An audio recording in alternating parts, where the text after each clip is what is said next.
Baddha Konasana is translated as bound angle pose. So Baddha is, I think, a new word for us, bound, but it does get used often if you do any of the, many of the bound poses, like bound side angle or these kinds of things. You'll see the word Baddha, and that means bound. Kona, you know, angle, and pose. And so the translation is bound angle pose, but this is most often called cobbler's pose.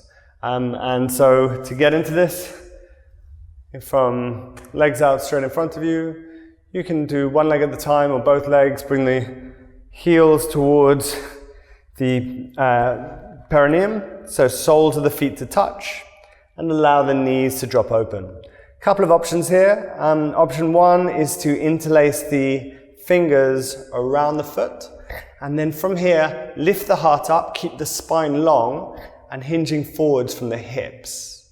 So this is option one, spine stays long. Option two, you can release the fingers, open up the feet like you're opening up the pages of a book, and then allow the spine to round and bring the forehead towards the soles of the feet. So I don't have much movement in my pelvis, so I don't go very far in this one, but some people will come all the way down. Even in the first variation, they'll have their heart resting on their feet. Couple of options here for people who struggle with this one, if they're very tight in the hips and they can't, the knees are way up here. One is to elevate the sit bones, so you can sit up on something and work from here. Makes it somewhat easier.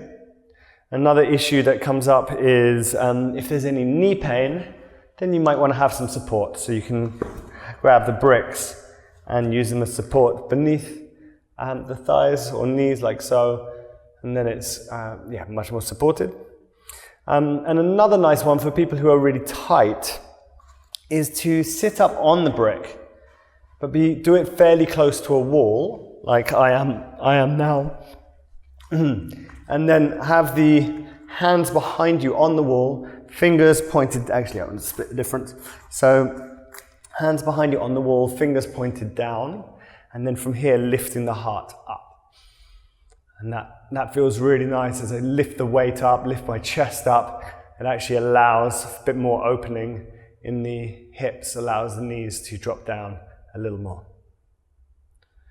Good. So cobbler's pose, and it's called cobbler's pose because if you go to India and there's cobblers, people who fix shoes, and you'll see them working on the street, and they sit like this on the floor all day long. They put your shoe between their feet, they're holding it, and then they're fixing it like this, and their knees are on the floor. They're like this all day, every day, and this is a super comfortable position for them. Great, thanks.